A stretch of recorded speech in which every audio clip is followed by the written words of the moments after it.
አሁን ያክል ከውሃው ከተጎነጨ በኋላ ቀና ብሎ ቢመለከት ጉድጓዱ የማይሞከር ሆኖ አገኘው።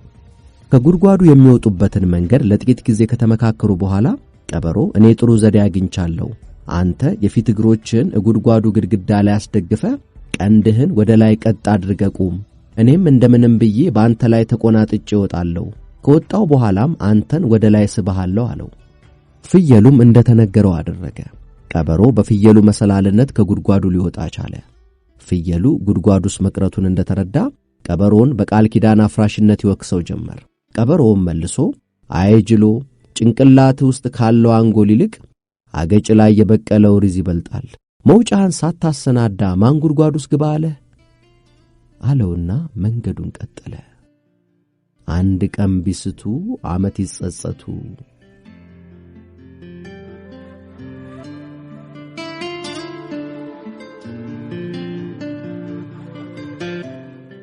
አንድ ጅራቱን ወጥመድ የቆረጠው ቀበሮ ነበር። የሰውነቱ ጉድለት በጓደኞቹ ፊት ሲቀርብ በጣም ያሳፍረው ነበር። ከለታት አንድ ቀን በአካባቢው የሚገኙትን ቀበሮች ሁሉ ሰብስቦ እንደምታውቁት ጅራት የሚባለው የሰውነታችን ክፍል ምንም ጥቅም የማይሰጥ ትርፍ ነገር ነው፣ ሲያዩት ያስቀይማል፣ ከኋላችን በመጎተት ፍጥነታችንን ይቀንሳል ሲል መከራቸው። ከቀበሮቹ መካከል አንዱ ተነስቶ አሁን ይህን ምክር የሰጠህን ለእኛ ጥቅም ሳይሆን የራስን ጉድ ለመሸፈን ነው አለው። የራሷን አበሳ በሰው አብሳ።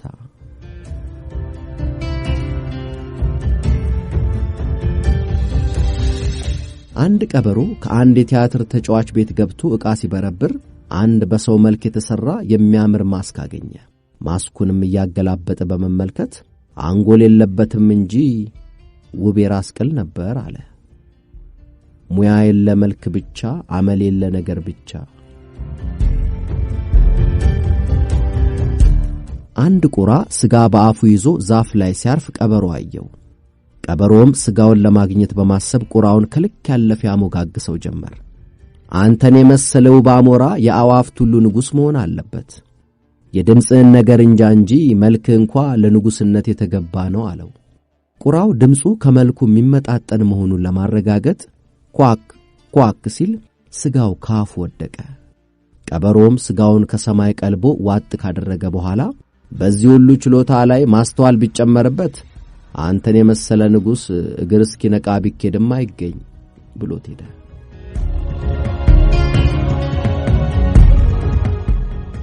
አንበሳ ታሞ ዋሻ ውስጥ ተኝቷል። ሊጠይቀው የመጣውን ወዳጁን ቀበሮን ከህመሜ እንድድን የፈለክ እንደሆነ አጠገባችን በሚገኘው ጫካ ውስጥ የሚኖረውን አጋዘን አታላህ አምጣልኝ፣ ጨጓራውና ልቡ አምሮኛል አለው። ቀበሮም የተጠየቀውን ለመፈጸም ከአንበሳ ተሰናብቶ ሄደ። አጋዘኑም ከተባለው ጫካ ውስጥ ወዲያ ወዲህ ሲቦርቅ አገኘው። ትልቅ የምስራች ይዤል መጥቻለሁ አላያ ቀበሮ። እንደምታውቀው እኔና ንጉሳችን አንበሳ ጎረቤት ነን። አንበሳ ታሞ በማጣጣር ላይ ይገኛል። ከመሞቱ በፊት በርሱ እግር ተተክቶ እንስሳትን የሚያስተዳድር ለመሾም አስቧል። ድብን አስቦ በስንፍናው ንቆታል። ነብርንም ጉራውና ቁጣው አገር ያጠፋል ይለዋል። በምድር ካሉት እንስሳት መካከል እንዳንተ ያለ ተስማሚ አላገኘም። አጋዘን ቁመቱ የሚያስፈራ፣ እድሜው ረጅም፣ ቀንዶቹ ጠላትን ከሩቅ የሚያስቀር ነው በማለት አንተን መርጧል። ስለዚህ ይህን የመሰለ ታላቅ የምስራች ይዤል ስለመጣው ምን ልታደርግልኝ አስበሃል? እኔም በቶሎ ተመልሼ አንበሳው ከመሞቱ በፊት አንዳንድ ምክር ልሰጠው አስቤያለሁ። እንደኔ ከሆነ አብረኸኝ ሄደ እስኪሞት ድረስ አጠገቡ ብትሆን የተሻለ ነው። አጋዘን ይህን ሲሰማ ከልክ ያለፈ ትምክህት ተሰማው። ምንም ሳያቅማማ ቀበሮውን ተከትሎ አንበሳው ወደ ተኛበት ዋሻ ሄደ። እንደደረሰም አንበሳው ለቀማ አድርጌ ይዘዋለሁ ሲል ሁለት ጆሮዎቹን ገንጥሎ ጣለለት። አጋዘኑም የነፍስ አውጪኝ ሸሽቶ ተመልሶ ጫካ ውስጥ ገባ። ቀበሮ የአጋዘኑን ማምለጥ በማየት በጣም ተናደደ። አንበሳ መተኛበት ሆኖ ከንዴቱና ከረሃቡ የተነሳ ያጓራ ጀመር። በመጨረሻም እንደምንም ብሎ አጋዘኑን አባብሎ እንዲያመጣለት ቀበሮን ለመነው። ቀበሮም ነገሩ በጣም አስቸጋሪ ነው፣ የሆነ ሆኖ የተቻለኝን አድርጋለሁ ብሎት ሄደ። ቀበሮ የአጋዘኑን ኮቴ ተከትሎ ጥቂት ጊዜ እንደሄደ እረኞችን አገኘ። እረኞቹን ደሙን እያዘራ የሚሄድ አጋዘን አይታችኋልን ብሎ ቢጠይቃቸው የገባበትን ጫካ መለከቱት። ጫካ ውስጥ ገብቶ አጋዘኑን አገኘው። በድፍረት ቀርቦ ሊያነጋግረው ሲል አጋዘኑ ጭገሩን አቁሞ አንተ ቀጣፊ፣ ሁለተኛ መሞኝልህ እንዳይመስልህ፣ አጠገቤ ደረስክ እንደሆነ ወዮልህ፣ ሂድና ሞኝን ፈልገህ አንግስ አለው። ቀበሮ መልሶ እንዲህ ያለ ቦቅቧቃ መሆንን አላወቅኩም ነበር። አንበሳው ጆሮህን የያዘው ከመሞቱ በፊት ስለ ታላቁ ኃላፊነት አስፈላጊውን ምስጢር ሊያዋይህ ነበር። አንተ ግን ሊሞት የሚያጣጥር ፍጥረት ጆሮህን ቢቧጭር ልትታገስ አልቻልክም። አንበሳው ካንተ ፍርሃት የተነሳ ተቆጥቶ ተኩላን ሊያነክስብን ነው። እርሱ የነገሰብን እንደሆን ማንኛችንም እንደማይመቸን ታውቃለህ። አሁን አብረን ተመልሰን እንሂድ። ፍርሃት አይሰማ፣ እንደ ጥቦት በገራሙን አንበሳው ዝንብህንም እሺ አይልም አለው። አጋዘኑም በቀበሮ ነገር ተታሎ አብሮት አንበሳው ወዳለበት ሄደ። እንደደረሰም አንበሳው ይዞ ባንድ አፍታ ግንጥልጥሉን አውጥቶ ይበላው ጀመር። ቀበሮ ቆሞ ሲመለከት የአጋዘኑ ልብ ፊቱ ዱብ አለ። አንበሳው ሳያየው ዞር አድርጎ ዋጥ አደረጋት። አንበሳው ረሃቡ ታገስ ሲልለት የቀረውን ሥጋ ያገላበጠ የአጋዘኑን ልብ ይፈልግ ጀመር። ቀበሮ ራቅ ብሎ ቆሞ የምትፈልገው ልቡን እንደሆነ በከንቱ አትድከም፣ ምንም ልብ የለውም። 2 ጊዜ ሲክለፈለፍ ከአንበሳ መንጋጋ የገባ ፍጥረት ልብ አለው ብለህ ታስባለህ አለው። ያምና ሞኝ ዘንድሮም ደገመኝ ነው ነገሩ።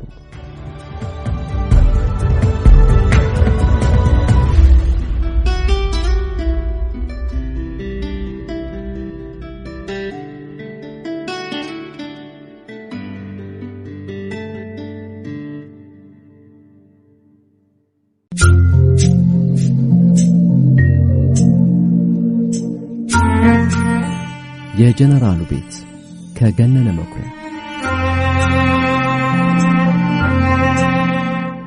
የቢቢሲ ጋዜጠኞች ከሜክሲኮ ኦሎምፒክ የማራቶን አሸናፊው ከማሞ ወልዴ ጋር ቃለ ምልልስ እያደረጉ ነው። ከእርሱ ጋር ለ3 ቀናት ይቆያሉ።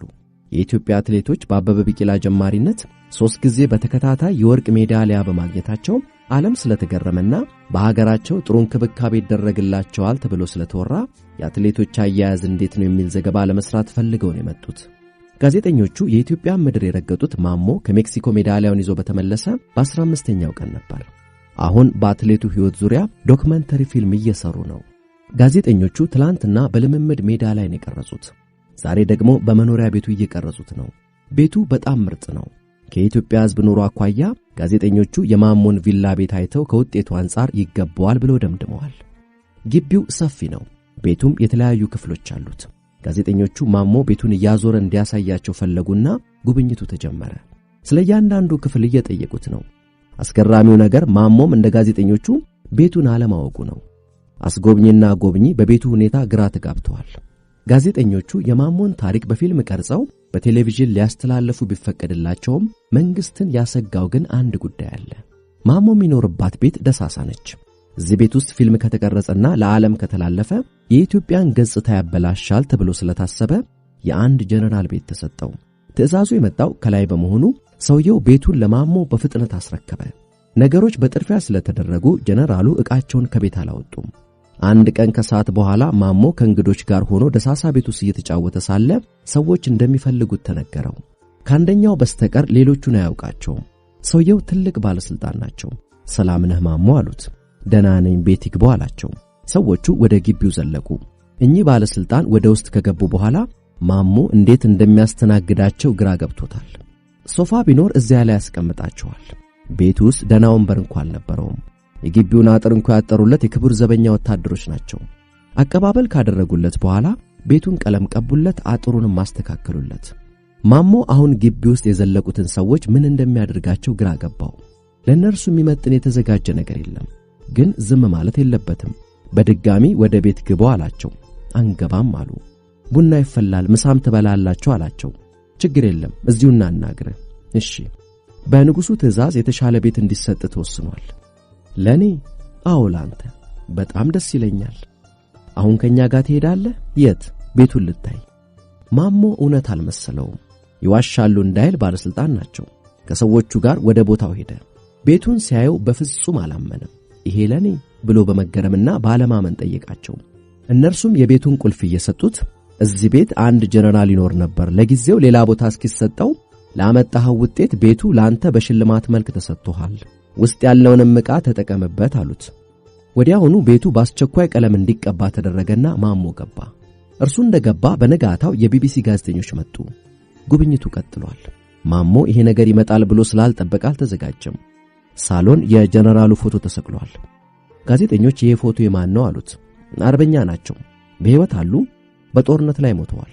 በየትኛው ጦርነት? ማይጨው። የመጣለት ሐሳብ ይሄ ነበር። ጀነራሉ በሕይወት አሉ። ጥያቄው ድንገት ስለመጣ ሞተዋል ለማለት ተገደደ። የጀነራሉ የወታደር ጫማ ተደርድሯል። ስለ ጫማዎቹ ጠየቁት። አድርጎ እንዲያሳያቸው ጠየቁት። አደረገ። ጫማው ሰፊ ነበር። ለእርሱ የሚበቃው አልሆነም። ልብስ እየቀያየረ ሊቀርጹት ፈለጉ። ሰውየው ወፍራም ስለሆኑ ልብሱ ከማሞ ጋር የሚሄድ አልሆነም። ነገሩ ለማሞ አስጨናቂ ሆነ። ጋዜጠኞቹና ማሞ ግቢ ውስጥ እየተዘዋወሩ ነው። የጀነራሉ መኪና ቆማለች። ይህቺ መኪና ገዝተሃት ነው ተሸልመህ አሉት። ገዝቼ ነው። ስንት ገዛሃት? በቅናሽ ነው። እስኪ ግባና እየነዳን እንቅረጽህ አሉት። ማሞ መኪና መንዳት ችግር አለበት። ዛሬ የመኪና መንዳት ፕሮግራም የለኝም ብሎ ፍቃደኛ ሳይሆን ቀረ።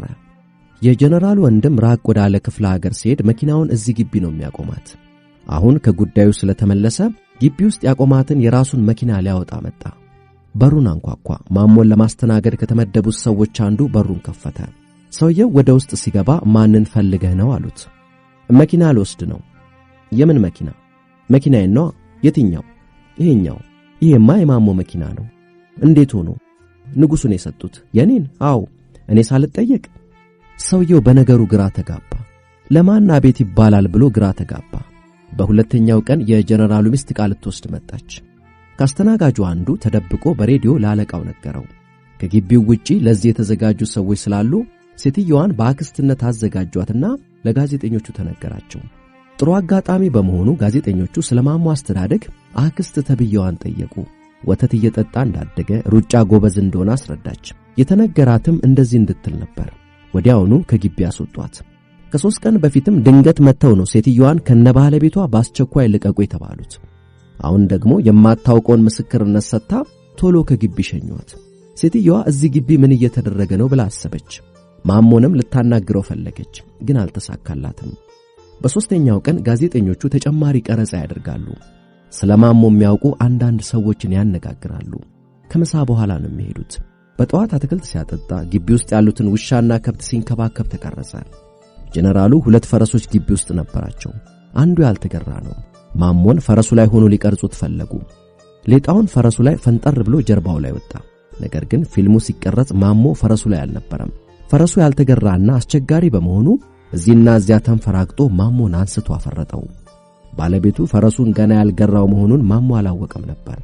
ቢጎዳም አንዳንዴ ይሄ ፈረስ ያስቸግረኛል፣ ግን ከምወደው አንዱ ነው፣ በልጅነቱን የገዛሁት አላቸው። በሌላኛው ፈረስ እንዲቀረጽ ነገሩት።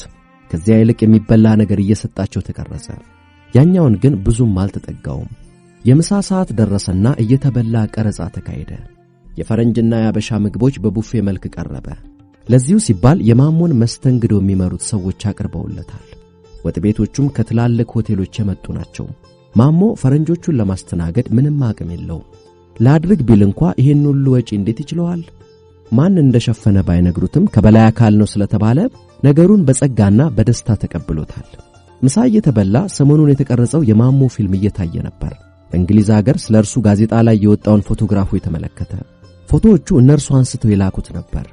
ጋዜጠኞቹ የኢትዮጵያ አትሌቶች ጥሩ እንክብካቤ ስለተደረገላቸው ነው ውጤት የሚያመጡት በሚል እንደ ማሳያነት ተመለከቱትና ሌሎችንም አትሌቶች በዚህ አይነት እንደሚንከባከቧቸው አመኑ።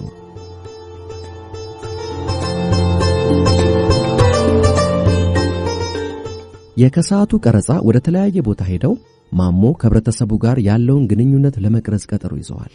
ለሚቀረጹት ሰዎች መባል ያለበትን ጉዳይ አስተናጋጆቹ በቅድሚያ ይነግሯቸዋል። ማሞ ወደ ቀድሞ ሰፈሩ ሊሄድ ሲነሳ አስተናጋጆቹ ከለከሉት። አስተናጋጆቹ ከማሞ ወገን